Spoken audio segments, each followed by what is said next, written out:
भगवत गीता के नाम कुछ पल हर शाम चैनल में यह अनाम आवाज़ एक बार फिर आप सबों का स्वागत और अभिनंदन करती है। साथियों, आज के एपिसोड में आप सबों के बीच प्रस्तुत है भगवत गीता द्वितीय अध्याय का चौथा तथा पांचवा श्लोक।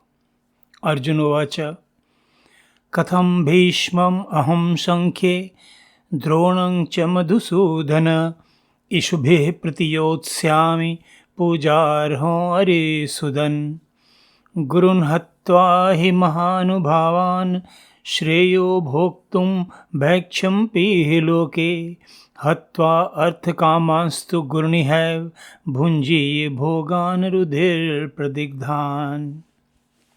इन दोनों श्लोकों के अर्थ इस प्रकार हैं। हे मधुसूदन, मैं रणभूमि में किस प्रकार बाणों से भीष्म पितामह और द्रोणाचार्य के विरुद्ध लड़ूंगा, क्योंकि हे अरिसूदन, वे दोनों ही मेरे लिए पूजनीय हैं। इसलिए इन महानुभाव गुरुजनों को न मारकर मैं इस लोक में भिक्षा का अन्न खाना भी अधिक कल्याणकारक समझता हूँ, क्योंकि गुरुजनों को मारकर भी इस लोक में रक्त से सने हुए अर्थ अर्थात धन तथा कामरूप भोगों को ही तो हम भोगेंगे। साथियों, भीष्म पितामह तथा गुरु द्रोणाचार्य के प्रति अर्जुन की श्रद्धा भक्ति तथा प्रेम का भाव इतना अधिक प्रबल है कि श्री कृष्ण द्वारा समझाए जाने का भी उस पर कोई प्रभाव नहीं हो रहा है, और वह अभी भी श्री कृष्ण से यही कह रहा है कि अपने परम श्रद्धेय तथा पूजनीय भीष्म पितामह तथा आचार्य द्रोण पर मैं किस प्रकार बाण चला पाऊंगा। मेरे लिए तो ऐसा करना किसी प्रकार संभव नहीं है। और इसके बाद विषाद से विह्वल अर्जुन श्री कृष्ण से कहता है कि महानुभाव गुरुजनों को न मारकर इस संसार में भिक्षा से प्राप्त अन्न खाकर निर्वाह कर लेना मुझे अधिक श्रेयस्कर नजर आता है।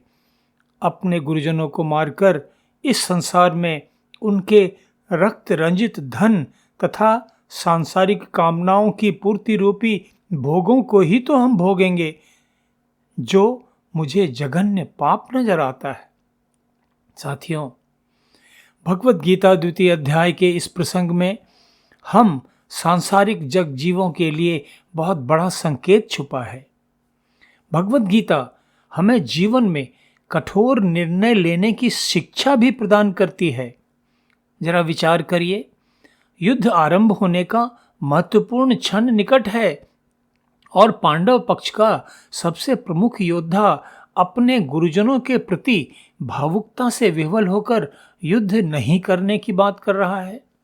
साथियों, निसंदेह गुरुपद श्रेष्ठ होता है, महान होता है, श्रद्धा तथा आदर सम्मान का पात्र होता है, किंतु हमारे शास्त्र यह शिक्षा भी देते हैं कि जब कोई गुरु अथवा कोई गुरुजन निंदनीय कार्य करें, अपने शिष्यों के न्याय संगत हितों के विरुद्ध चल रहे षड्यंत्रों का हिस्सा बन जाएं, तो वे श्रद्धा पाने के पात्र नहीं रह जाते।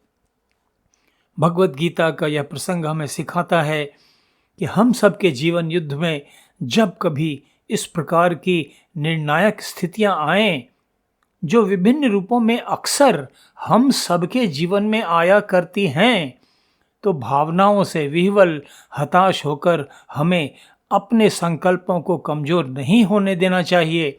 और यदि हमारा कर्तव्य हमें कठोर निर्णय लेने की स्थिति में ला देता है, तो हमें भावुकताओं से ऊपर उठकर दृढ़तापूर्वक अपने अपने कर्तव्यों का पालन करने में भी किसी प्रकार का संकोच नहीं करना चाहिए।